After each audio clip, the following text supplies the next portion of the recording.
Welcome back. It's time now to take a look at the top business stories.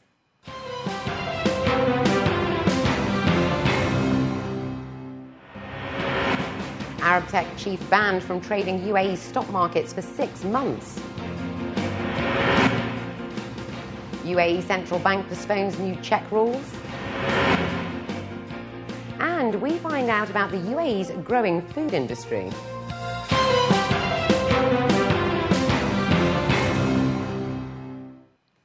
The GCC markets closed mainly positive today, and the UAE bourses also ended higher. The DFM fell nearly 0.75% to close at 1,648 points. The property sector saw a loss today, with Arab tech falling 2.5% and MR properties down 1.25%. The banking sector also dropped in today's trading. Dubai Islamic Bank lost 0.5%, and Emirates NBD fell 0.25%. DO fell 0.75%. DP World was up 1.5%. 78 million shares were traded, valued at 133 million dirhams. Meanwhile, in the capital, the ADX gained 0.25% to close at 2,756 points. There were positive results in the banking sector as Abu Dhabi Commercial Bank rose nearly 0.5%, and Abu Dhabi Islamic Bank was up over 1.25%. Aldar Properties also climbed 1.25%, while Sura Real Estate fell 1.25%. TAQA rose over 2%. 43 million shares were traded, valued at 76 million dirhams. Now, Arabtech CEO Riyad Kamal has been banned from buying UAE stocks for 6 months due to his oversight in selling shares before the announcement of projects. The CEO of the country's biggest builder had earlier expressed his surprise after he had received a circular through the ADX.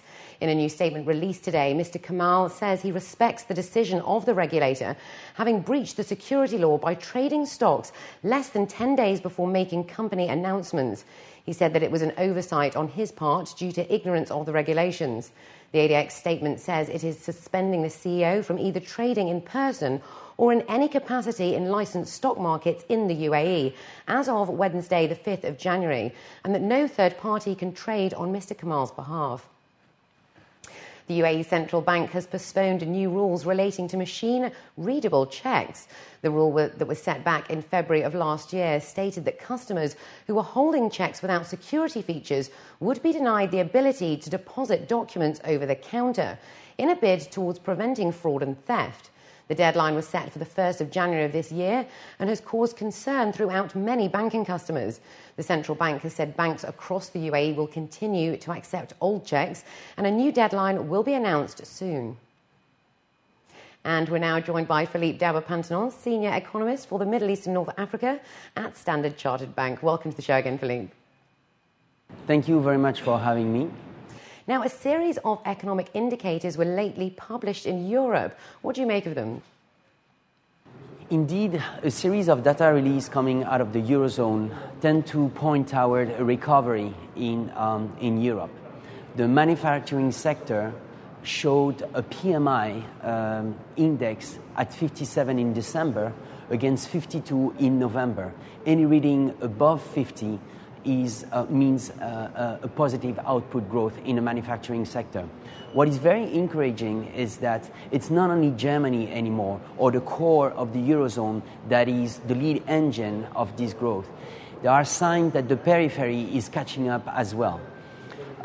Finally, the hiring intentions showed in the survey pointed to the highest hiring intention in a decade. These very positive developments are reflected both in the US and in Asia as well, with positive sentiment and data release.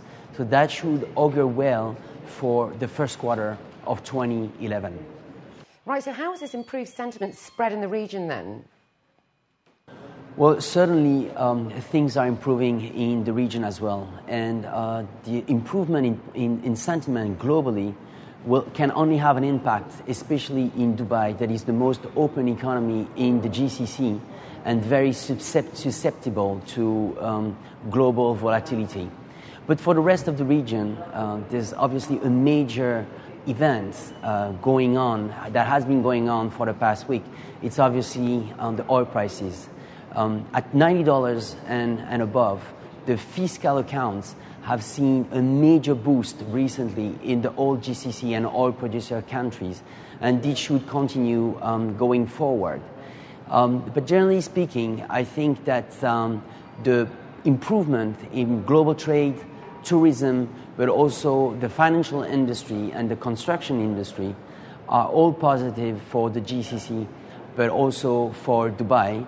And going forward, we will see a strengthening of the recovery story in all the GCC economies. Some positive news there for the region. Thank you very much for your inputs as usual, Philippe.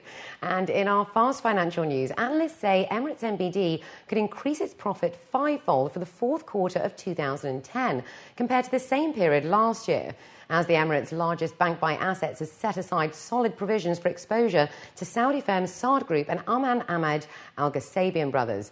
Industry professionals have said the bank is in a better position than most. The bank has also signed an agreement with the Department of Economic Development, enabling customers to pay for DED customer services through bank branches.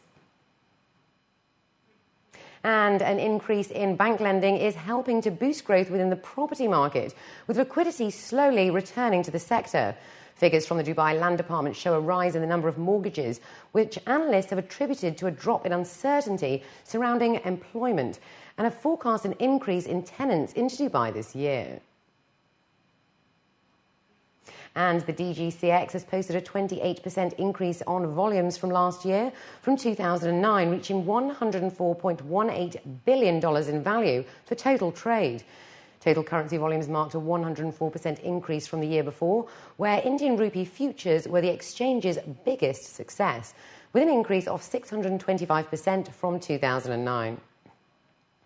And on the way after the break, we talked to Mark Napier, Exhibition Director at the Dubai World Trade Center, about the UAE's growing food industry.